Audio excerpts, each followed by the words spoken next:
नमस्कार। आप देख रहे हैं हमारी खास पेशकश। मैं हूं आपके साथ अक्षय सिंह। देश में समान नागरिक संहिता की मांग आजादी के वक्त से ही चल रही। एक बार फिर इस पर उस दिन से बहस का दौर शुरू हो गया जब से विधिक आयोग ने देश के लोगों से इस मुद्दे पर सुझाव मांगे। इसी बीच इस मामले में राज्यसभा से बीजेपी सांसद किरोड़ी लाल मीणा का नाम आया, जो इससे पहले संसद में यूसीसी कोर्ट के लिए प्राइवेट मेंबर बिल प्रपोज कर चुके हैं। अगर ये बिल इस बार के मानसून सेशन में चर्चा के लिए रखा जाता है और ये संसद के दोनों सदनों से पास हो जाता है तो ये कानून में तब्दील हो जाएगा। इस प्राइवेट मेंबर बिल की मुख्य बातें हम आपको बताते हैं। दरअसल इस एक्ट को uniform civil code in India act 2020 के नाम से जाना जाएगा। ये सारे देश में लागू होगा। यूनिफॉर्म सिविल कोड का मतलब भारत में रहने वाले हर नागरिक के लिए एक कॉमन लॉ से होगा, चाहे वो किसी भी जाति या धर्म का हो। इस एक्ट के लागू होने के 6 महीने के भीतर केंद्र सरकार एक कमेटी का गठन करेगी, जिसे national inspection and investigation committee के नाम से जाना जाएगा। यही कमेटी यूनिफॉर्म सिविल कोड को तैयार करेगी और उसे देश भर में लागू किया जाएगा। ये कमेटी देश के पूरे भौगोलिक क्षेत्र में यूनिफॉर्म सिविल कोड का क्रियान्वयन सुनिश्चित करने का काम करेगी कि यूनिफॉर्म सिविल कोड बिना किसी भेदभाव के इन मुद्दों पर सभी नागरिकों को समान अधिकार उपलब्ध कराने की कोशिश करेगा।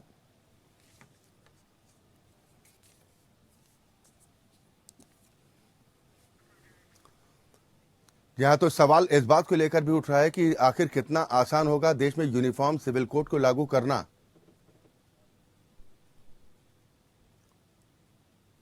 हालांकि राज्य सरकारों के पास ये जिम्मेदारी है कि वो अपने राज्यों में कॉमन सिविल कोड यानी कि समान नागरिक संहिता को लागू करें, जिसके तहत सभी नागरिकों को समान अधिकार मिलेंगे। सवाल यह है कि क्या भारत में यूनिफॉर्म सिविल कोड लागू हो पाएगा और क्या इसे लागू करना इतना आसान होगा। हालांकि ये कोई पहली बार नहीं है जब समान नागरिक संहिता कानून की मांग की जा रही है। आज़ादी के वक्त से ही लगातार समान नागरिक संहिता यानी कि यूसीसी को लागू किए जाने की मांग की जा रही है। तो उधर देश की अदालतें भी इस मुद्दे पर कई बार ये कह चुकी हैं कि राज्य सरकारों की जिम्मेदारी है कि उन्हें यूसीसी पर कदम बढ़ाने चाहिए। सवाल ये कि आखिर यूनिफॉर्म सिविल कोड को लागू करना क्या इतना आसान होगा, क्योंकि इसका विरोध भी किया जा रहा है। कई लोग जो विरोध कर रहे हैं उनका तर्क ये है कि इससे धार्मिक आज़ादी छीनने की कोशिश होगी। इन तमाम आपत्तियों, तमाम अवरोधों के बावजूद क्या देश में कॉमन सिविल कोड लागू हो पाएगा। हालांकि उत्तराखंड राज्य में यूसीसी कानून बनाने को लेकर लगातार कवायद की जा रही है और माना जा रहा है कि जून के अंत तक ड्राफ्ट सरकार को सौंप दिया जाएगा और उसके बाद इसको लागू करने की दिशा में आगे कदम बढ़ाए जाएंगे। और अगर ऐसा होता है तो उत्तराखंड देश का पहला ऐसा राज्य होगा जहां पर सबसे पहले समान नागरिक संहिता कानून लागू होगा। हालांकि उत्तर प्रदेश में भी इसको लेकर कवायद की खबरें।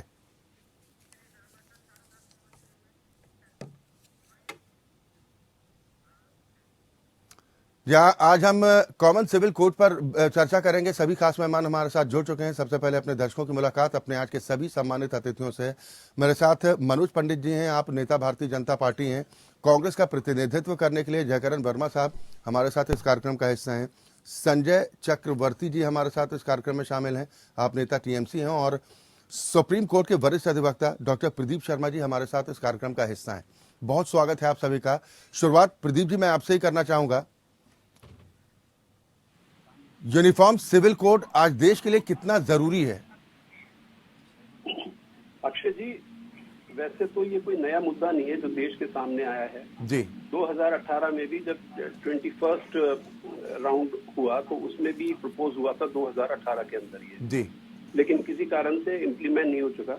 एक बात मैं बताना चाहूंगा आपको कि भारत कोई पहला और अकेला देश नहीं है जिसमें कि ये यूनिवर्सल सिविल कोड की प्रक्रिया शुरू हो रही है, जिसमें अगर एट ऑल अगर ये इम्प्लीमेंट हो सका तो मैं कम से कम आपको 8 या 10 ऐसे मुस्लिम देश बता सकता हूँ जिसके अंदर जो मुस्लिम बाल्य वाले देश है, मतलब जहाँ पर मेजोरिटी मुस्लिम्स की है जी जी। और वहां पर भी ये यूसीसी ऑलरेडी इम्प्लीमेंटेड है। उदाहरण के तौर पे आप हमारे पड़ोसी देश पाकिस्तान को ले लीजिए, बांग्लादेश को ले लीजिए, मलेशिया को ले लीजिए, टर्की को ले लीजिए, इंडोनेशिया को ले लीजिए, सूडान को ले लीजिए, इजिप्ट को ले लीजिए। तो ये इतने देश जब अगर इन्होंने हमसे पहले आगे बढ़कर और इसको अडॉप्ट किया है प्रोसीजर को, तो हम मेरे हिसाब से अगर एक nation one law, one nation one constitution, अगर एक यूनिफॉर्मिटी आए तो मेरा अपना पर्सनल व्यू है जी कि इसमें कोई दिक्कत आनी नहीं चाहिए। अब मैं आपको एक बात और बताना चाहूंगा जी कि इवन की आप सब जानते हैं कि 1985 में बहुत ही पॉपुलर केस हुआ जिसको बोलते हैं हम शाबानो केस। जी जी जी तो 1985 में जब सुप्रीम कोर्ट ने इस बात को हेल्ड कर लिया जी। है, उसमें क्या था देखिए आप, जी एक्चुअली यूसीसी से होता क्या है, आप ये चाह रहे हैं कि सारे देश के अंदर एक तरह का सब नागरिकों के साथ एक तरह का सब जो लॉज है वो एप्लीकेबल जी। हो। आज की दिन में जब आप हिंदू की बात करते हैं तो हिंदू, सिख, बौद्ध और जैन जो हैं ये गवर्न होते हैं हिंदू पर्सनल लॉ से। हिंदू पर्सनल लॉ में क्या है कि वहां पर देखिए दो भागों में हमारे कानून को बटा हुआ, एक होता है सिविल नेचर, एक होता है क्रिमिनल नेचर। जो सिविल नेचर है उससे आप जो ऐसे जैसे संपत्ति से जुड़े हुए हैं, भूमि से जुड़े हुए हैं, अडॉप्शन जुड़ा हुआ है, मैरिज जुड़ी हुई है, या इस तरह के जो भी इश्यूज होते हैं वो सिविल नेचर के हो गए। दूसरे हो गए जैसे जिसमें आईपीसी, सीआरपीसी, एविडेंस एक्ट जिसमें सजा होती है, जो आपराधिक मामले होते हैं। जी आप एक बात देखिए कि एक देश के अंदर आज कोई भी इसी हमारे भारत देश में अगर कोई अपराधी है, आप मानिए कि कोई किसी का मर्डर कर देता है फॉर एग्जाम्पल जी, तो वो हिंदू हो, मुस्लिम हो, सिख हो, ईसाई हो, जैन हो, बौद्ध हो, कोई हो, उसके ऊपर आज भी 302 की धारा आईपीसी की लगती है। तो जब तक मतलब आप आधा जो चुनो और आधा ना चुनो, ये इसमें डिस्क्रिमिनेशन है। बिल्कुल। मैं जयकरण वर्मा जी आपके पास आऊंगा। कांग्रेस पार्टी कितना इत्तेफाक रखती है? क्या आपको लगता है कि अब वक्त आ चुका है जब यूसीसी को लागू करना चाहिए, और कांग्रेस पार्टी समर्थन करेगी क्या? अच्छा जी, देखिए हमारा देश विभिन्न जात और विभिन्न धर्मों का देश है, और उस देश के हमारे प्रधानमंत्री जी या उनकी डरी हुई सरकार एक डरा हुआ समाज का निर्माण करना चाहती है। मैं उनसे पूछना चाहता हूं कि जब 2019 चुनाव के पहले इन्होंने 2018 में भी यह मुद्दा उठाने का काम किया था, विधायक के द्वारा राजकुमारी लेने का काम किया था, और ये बताया गया कि इसकी आवश्यकता नहीं है। आज 2024 से पहले फिर इनको क्यों इस पर राजकुमारी करने की जरूरत पड़ी, वो भी उस समय जब हमारा देश मणिपुर पर चर्चा करना चाहता है, जब हमारा देश बेटियों की सुरक्षा के बारे में चर्चा करना चाहता है, जब हमारा देश केदारनाथ और रोजगार और किसानों पर चर्चा करना चाहता है। वर्मा साहब, तमाम चीजें चलती रहेंगी, लेकिन यूनिफॉर्म सिविल कोड पर बात क्यों नहीं होनी चाहिए? मैं अक्षय जी कहता हूं कि अक्षय जी, सामान्य नागरिक संहिता पर उनकी चर्चा जायज है या नहीं है, ये बात का मुद्दा है। सबसे पहले देश की जो हालात है इस पर पहले चर्चा हो। आप हमारे कपड़े उतार ले रहे हैं, आप चाबुक हमारे ऊपर बरसाने का काम कर रहे हैं, लोगों के हाथ में रोजगार नहीं है, बेटियां जंतर मंतर पर बैठ करके न्याय की भीख मांग रही हैं। नहीं तो ये तमाम दिक्कतें आप बता रहे हैं, तो इन दिक्कतों की वजह से आपको लगता है कि यूनिफॉर्म सिविल कोड नहीं आना चाहिए? जब तक चीजें सही नहीं हो जाती बाकी, तब तक यूसीसी पर चर्चा नहीं होनी चाहिए। नहीं अक्षय जी, आप बीच में बोल देते हैं, बोलने नहीं देते। अक्षय जी, इस सरकार से पूछिए कि मुद्दों से क्यों भागती है, ये मुद्दों पर बात क्यों नहीं करती है। जिस मुद्दे पर नहीं, यूसीसी के मुद्दे पर आप क्यों भाग रहे हैं? वर्मा जी, मुझे जवाब इस बात का दे दीजिए। मैं कहता हूँ अक्षय जी, मैं बार बार कहता हूँ, आप बीच में रोक देते हैं हमको। मैं कहता हूँ अब ये बीच में तो टोकूंगा ना कानून बना ले। अक्षय जी, ये कोई भी सर, रामचरितमानस की कथा तो हो नहीं रही है। नहीं है, इनको जाना तय है, देश की जनता ने तय कर लिया है। अब ये कोई भी कानून बना ले, यहाँ तक कि हमारे मुंह पर ताला लगाने का जो कानून बना ले, चले ठीक, इनको जाना पड़ेगा। मनोज पंडित साहब क्या जवाब दीजिएगा? इसीलिए हमने सवाल भी रखा कि यूनिफॉर्म सिविल कोड को लागू करना आसान होगा क्या? स्थिति आपके सामने है। वो कह रहे हैं कि क्यों दमन करना चाहते हैं, चुनाव के वक्त क्यों याद आती है आप लोगों को? आपके भी इस चुनाव के वक्त की बात नहीं है। 2016 में भी एक प्रक्रिया स्टार्ट की गई थी। उस प्रक्रिया के तहत जब ये था कि अभी इसकी आवश्यकता नहीं है, ठीक है, तो रिपोर्ट उसकी आई कमेटी 2016 में। अब चूंकि 2018 से चल रहा है, और जितने भी धर्मगुरु हैं, जितने भी इससे जुड़े संस्थान हैं, उन सबसे राय ली गई और उस राय में सबने पॉजिटिव कहा कि ठीक है आप कर सकते हैं जी। तो मेरा मानना यह है कि कानून अगर कुछ बनता है तो कानून को लागू कराने की शक्ति सरकार में होती है, वो लागू कराते हैं उसको। ये नहीं है कि कानून लागू हो पाएगा नहीं हो पाएगा। अगर देश में कानून बनेगा, यूनिफॉर्म सिविल कोड लाया जाएगा तो वो फिर लागू भी होगा। और आप ये देखिए कि मेरे मित्र जयकरण जी जो है कि बेटियां वहां बैठी हैं, अब बेटियों वाले में एक फैसला आ गया जो 500 पेज की दिल्ली पुलिस ने चार्जशीट लगाई वहां जी जी। उस 500 पेज की चार्जशीट में लिखा गया कि जो भी कुछ है कोई तथ्य नहीं मिले, कोई छोड़िए ना, यूसीसी पर बात कीजिए, इधर उधर भटकते नहीं ना मुद्दों पर। नहीं आप भटकना तो जयकरण जी ने स्टार्ट किया ना। हम एक चीज को पूछते हैं, हम कहते हैं कि भाई आप गाय के बारे में बताइए तो ये गधे के बारे में बताने लगते हैं। हम कहते हैं आपको दूध कहाँ से मिलेगा, कुछ और बताने लगते हैं। मेरा मानना यह है कि जो कानून बनेगा वो कानून देश में सख्ती से लागू होगा और होना भी चाहिए। ठीक है, जैसे प्रदीप जी ने बताया अभी कि आईपीसी है, आईपीसी की धारा किसी भी जाति किसी भी धर्म के व्यक्ति पर। सर ये तो देश की अदालतों की तरफ से तर्क दिया गया ना कि यूसीसी पर आगे बढ़ना चाहिए, और ये तो संविधान में भी इस बात का जिक्र है। मैं आऊंगा कि आखिर आपत्ति किस बात को लेकर है, क्या वोट बैंक का खतरा सताता है, इसको लेकर तमाम पार्टियां हिम्मत नहीं जुटा पाती, आखिर वजह क्या है? अगर देश एक है तो कानून एक क्यों नहीं होना चाहिए? धर्म की आड़ में किसी को मनमर्जी करने की छूट क्यों देनी चाहिए? ये सवाल तो होंगे ना। मैं आऊंगा मनोज पंडित साहब आपके पास। संजय चक्रवर्ती साहब भी मेरे साथ हैं। संजय चक्रवर्ती साहब, क्या स्टैंड है आपकी पार्टी का? आप जयकरण वर्मा जी की बात से सहमत हैं? देखिए, अभी वरिष्ठ अधिवक्ता जो बैठे हुए हैं उन्होंने अभी कुछ 5-7 देशों के नाम गिनाए हैं जी। उसमें एक भी ऐसा देश नहीं था जो मुस्लिम देश के अलावा कोई दूसरा देश था ही नहीं। जो भी देश थे वो सारे मुस्लिम देश थे। वो already civil common civil code उनका तो है ही है, वहाँ तो दूसरा किसी की जरूरत ही नहीं है। तो ये हिंदुस्तान है जहाँ पे भाई साहब, पाकिस्तान का अगर जिक्र करेंगे तो पाकिस्तान में आबादी एक समय 8% के आसपास थी ना हिंदुओं की, कितनी बची? मैं वही कह रहा हूँ, मैं दूसरे देशों के बारे में क्यों जाऊँ? मैं अपने देश के बारे में पहले क्यों ना बात करें? अपने देशों की समस्या के बारे में क्यों ना बात करें? पहले हमारे देश की जितनी समस्या है, अभी इन्होंने सीए लागू करने की बात की थी, एक तमाम बवाल उठाया, कहाँ गया वो सीए? कहाँ एनआरसी की बात हुई, कहाँ गया वो एनआरसी? ये लोग जो है केवल शगुफा छोड़ते हैं चुनाव जीतने के लिए।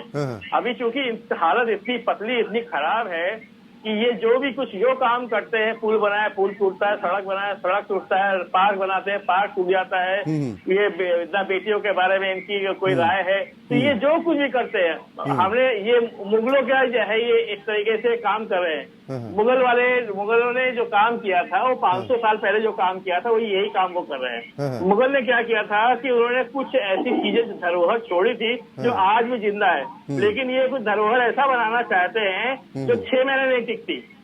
तो 6 महीने के अंदर अभी सप्तऋषि पार्क को देख लीजिए, 800 करोड़ का पार्क था, एक हवा में नहीं। चक्रवर्ती साहब, मुगलों से इतना प्रेम क्यों? हालांकि मुगल हमारा आज का विषय नहीं है, नहीं प्रेम हमें कहीं पर ये हमारा विषय आज मुगल नहीं है ना सर। एक बात की बात बता रहा हूँ, मुझे बताइए कि दिक्कत क्या है? यूसीसी अगर लागू हो जाता है, अगर आपके लिए एक कानून रहता है, मेरे लिए एक कानून रहता है, तो दिक्कत किसको है और क्यों है? आप सीए लागू क्यों नहीं कर रहे थे? सबसे पहले तो आपने सीए का शगुफा छोड़ा, फिर एनआरसी का शगुफा छोड़ा। ये शगुफा है, ये कहीं इनका दिल से कोई वो नहीं है। तो ये तो राज्य सरकारों के हाथ में है ना। आप हिम्मत दिखाइए, आप ले आइए पहले। अगर आपको लग रहा है कि वो बहका रहे हैं, वोट बैंक की राजनीति कर रहे हैं, तो आपकी सरकार है पश्चिम बंगाल में, राज्यों के पास अधिकार है, ले आइए। जिसकी वजह से इन्होंने देश के अंदर आग लगाई थी सीए, ठीक है, और सीए में भी इनका डबल स्टैंडर्ड था। तमिलनाडु में देखिए, ये तरीका होता है ना कि जब सीधे तर्क नहीं आते हैं ना, तब आप कहेंगे कि जाओ पहले उसके हस्ताक्षर लेकर आओ, जाओ पहले उसके साइन करा कर लाओ। अरे सर छोड़िए ना, आज हम यूनिफॉर्म सिविल कोड पर बात कर रहे हैं, तो सीधी बात कहने में डर किस बात का है? लागू होना है, होना चाहिए या नहीं होना चाहिए? अगर ये लागू करना चाहते हैं तो सर अगर मगर में मत उलझाइए, अगर मगर में मत उलझाइए। और जो अभी डॉक्टर प्रदीप जी ने, सुन लीजिए उसको, जी जी। अगर सवाल पूछा तो जवाब भी सुन लीजिए। अगर इनको ये ईमानदार हैं बहुत ज्यादा तो सर्वदलीय बैठक बुलाए, उसमें इनके पॉइंट्स क्या क्या है वो बताएं, सबके साथ मिलकर के उसको लागू करने की कोशिश करेंगे। वो करेंगे नहीं, ये अध्यादेश लाएंगे सीधे सीधे, उसके बाद उसका विरोध होगा। ये इनका काम ही यही है। ये कभी भी सीधी उंगली से घी नहीं पकड़ते, ये टेढ़ी उंगली करके वो काम करते हैं। अरे सीधा काम करना है, अगर आपको कोई चीज लागू करनी है आइए बैठ करके सबके साथ बैठ करिए, अगर सारे लागू हो तो राजी होते हैं तो लागू करिए। मैं ये थोड़ी ना कह रहा हूँ, लेकिन क्या है ये केवल और केवल चुनावी स्टंट है, डरी हुई सरकार है। अभी आपने परसों का न्यूज, इसीलिए तो मैं कह रहा हूँ कि अगर चुनावी स्टंट है तो आप ले आइए अपने राज्य में लागू कर दीजिए। नहीं, हम आए तो ये लेकर के तो आए, पहले तो सर्वदलीय बैठक तो बुलाए, इसके नॉर्म्स क्या है वो भी तो सारे चीज क्लियर हो। सर अब आपको मतलब लग रहा है कि न्योता देना चाहिए, तब सर्वदलीय बैठक होनी चाहिए, तब इस पर होना चाहिए। बिल्कुल, अगर कोई कानून लागू हो रहा है राज्यों के पास अधिकार है ना सर। नहीं, इनके पास हमारे साथ डॉक्टर प्रदीप शर्मा जी है ना, कानून की जानकारी तो वो देंगे। क्या डॉक्टर शर्मा आपको नहीं लग रहा है कि राज्यों के पास अधिकार है? और आपने 1986 के जिस मामले का जिक्र किया, शाहबानो मामले का, उस पर भी तो सुप्रीम कोर्ट ने ऐतिहासिक फैसले में कहा था कि यूसीसी को लागू करना चाहिए। प्रदीप शर्मा जी। जी अक्षय जी, एक बात है कि जितने भी धर्म इस देश में हैं, एक बात को तो कोई मना नहीं कर सकता कि वो लोग कॉन्स्टिट्यूशन को फॉलो करेंगे। जब कॉन्स्टिट्यूशन की बात करते हैं, और कॉन्स्टिट्यूशन में अभी, क्योंकि मैं तो आपको जो लीगल बात है वो बता सकता हूँ जी जी, कि ये मैटर अभी भी सुप्रीम कोर्ट में पेंडिंग है। तो जो अपोज कर रहे हैं वो एक particular article 25 of constitution of India, उसकी बात करते हैं कि उसमें लिखा है, क्योंकि आर्टिकल 25 फ्रीडम ऑफ रिलीजन के बारे में बात करते हैं। जब फ्रीडम ऑफ रिलीजन की बात करते हैं तो ये क्या है कि कोई भी आदमी जो रिप्रेजेंट कर रहा है, जो इसको अपोज कर रहा है, वो उसको अपोज पार्शियली, मतलब अगर आप 25 आर्टिकल पढ़ेंगे तो उसको सारा पढ़ेंगे ना। ऐसा तो नहीं कि एक लाइन पढ़ लेंगे और उसके बाद उसको छोड़ देंगे जी। वो कहता है फ्रीडम ऑफ रिलीजन के बारे में बात करता है, लेकिन साथ साथ अगर आप आर्टिकल 25 के अंदर जाकर देखेंगे तो वो पब्लिक ऑर्डर की बात करता है, मॉरलिटी की बात करता है, वो हेल्थ की बात करता है। अब मेरे को एक बात बताइए कि अभी ट्रिपल तलाक का मामला आपको है, मुस्लिम समुदाय अगर किसी भी अपनी वाइफ को उससे किसी भी जाने अनजाने में अगर 3 बार तलाक निकल जाए तो वो डाइवोर्स हो गया जी। अब अगर वो आदमी पछता भी जाए अपनी बात पे कि गुस्से से मेरे से ट्रिपल तलाक निकल गया, अब आप देखिए जो विमेन है, जो औरत है, उसको किस परिस्थिति से गुजरना पड़ेगा। उस आदमी को दोबारा अपनी ही वाइफ को दोबारा अपने साथ एज ए वाइफ रखने के लिए इनका लॉ ये कहता है कि आप पहले किसी दूसरे आदमी से शादी करें और फिर उसके बाद वो आपको डाइवोर्स करे। वो कोई खिलौना है क्या? आदमी है, वो इंसान है। तो दूसरी बात आप देखिए, अब इसको अदरवाइज लेते हैं। एक औरत अगर आदमी को, जरूरी थोड़ी ना कि औरत के साथ जिसके साथ शादी हो गई वो उसको पसंद ही करे, किसी आदमी में भी तो कमी हो सकती है ना। अब आप अगर उस औरत वो ये चाहे कि मेरे पति में कुछ कमी है और वो उससे छुटकारा पाना चाहे, मुस्लिम लेडी की बात कर रहा हूँ, कानून में ऐसी कोई मुस्लिम पर्सनल लॉ से ये गवर्न होते हैं आज तक के, तो उसमें ऐसा कोई प्रावधान नहीं है कि वो बस सिर्फ एक ही काम कर सकती है। वो ना तो अपने हस्बैंड को तलाक दे सकती है, वो अपने हस्बैंड से वो करेगी, रिक्वेस्ट करेगी कि आप उसको खुला टर्म होती है इसमें, वो ग्रांट कर दे। आप बताइए कि माँ बाप हैं, नहीं बिल्कुल सवाल यह कि महिलाओं के खिलाफ अगर धर्म की आड़ में अगर अत्याचार होते हैं तो उसको लेकर कानून की बात होती है, तो दिक्कत क्यों होनी चाहिए। और अलग अलग धर्मों के चलते न्यायपालिका पर बोझ भी तो लगातार बढ़ता है। जयकरण वर्मा साहब, अभी आपने प्रदीप जी को सुना, उनकी तरफ से कहा जा रहा है कि भाई ये जरूरी है, अगर एक समान कानून हो जाते तो दिक्कत क्या है। और अगर आप ये तर्क दे रहे हैं कि आज की डेट में बात करने की जरूरत है बेरोजगारी पर, महंगाई पर, तो इस मुद्दे पर बात क्यों नहीं होनी चाहिए? जरूरी नहीं है।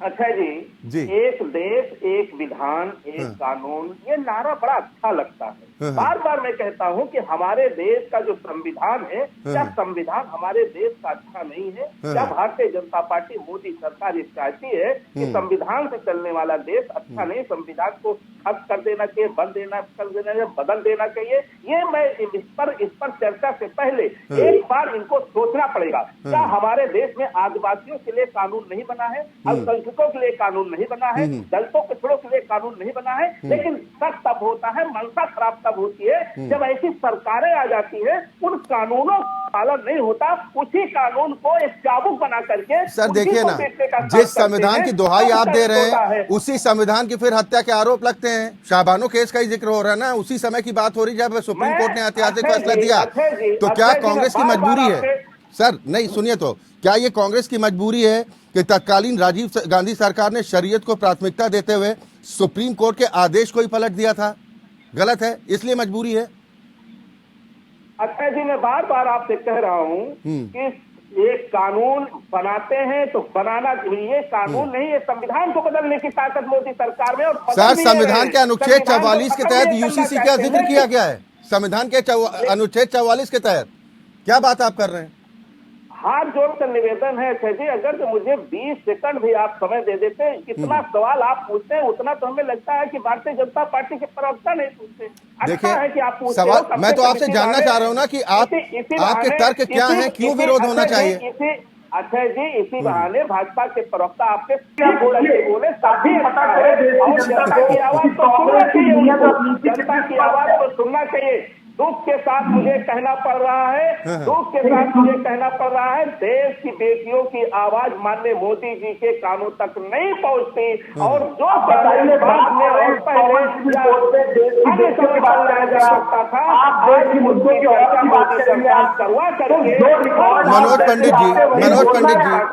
मनोज पंडित जी, कैसे इस पर एक राय बन पाएगी?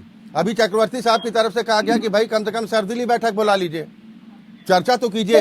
वो कह रहे हैं कि विपक्ष से कोई मतलब ही नहीं रहता। जो एक्सपर्ट है अक्षय जी, जो धर्मगुरु है, जो एक्सपर्ट है, सबको बुला के मीटिंग करेंगे। अभी जो रिपोर्ट आई है, अभी लॉ मिनिस्टर ने रिपोर्ट सबमिट की है, लॉ मिनिस्टर ने बताया जो रिपोर्ट सबमिट हुई है, अभी चीजें चल रही है, प्रक्रिया चल रही है। पर लेकिन आप ये देखिए, एक संविधान, एक विधान, एक कानून, और हम तो इस विचार को भी सोचते हैं कि जो देश में पूरे साल जो चुनाव होते हैं वो भी खत्म कर दिए जाए। आप इस परिपाटी की बात करते हैं कि चुनाव, सारे चुनाव एक साथ करा दो, आप पूरे चुनाव, चाहे वो लोकसभा चाहे। चले, समय का अभाव है, माफी चाहूंगा कि बीच में रोकना पड़ रहा है, लेकिन हाय तौबा तो मचेगी, क्योंकि इसी चर्चा के दौरान ये समझ में आ गया कि जब कॉमन सिविल कोड को लागू कराने की बात होगी तो किस तरह से विरोध का सामना भी करना पड़ेगा, और सरकार को, लोगों को भी संतुष्ट करना पड़ेगा कि आखिरकार जरूरत ये क्यों आन पड़ी है। और ये कोई ऐसा नहीं कि पहली बार, आज़ादी के वक्त से ही जैसा कहा जा रहा है यूनिफॉर्म सिविल कोड की मांग होती रही है, यानी जब देश एक है तो कानून एक क्यों नहीं होना चाहिए। बहुत शुक्रिया आप सभी मेहमानों का हमारे साथ इस कार्यक्रम में शामिल होने के लिए। और इसी के साथ हमारी इस खास पेशकश में अभी के लिए बस इतना ही। खबरें लगातार जारी।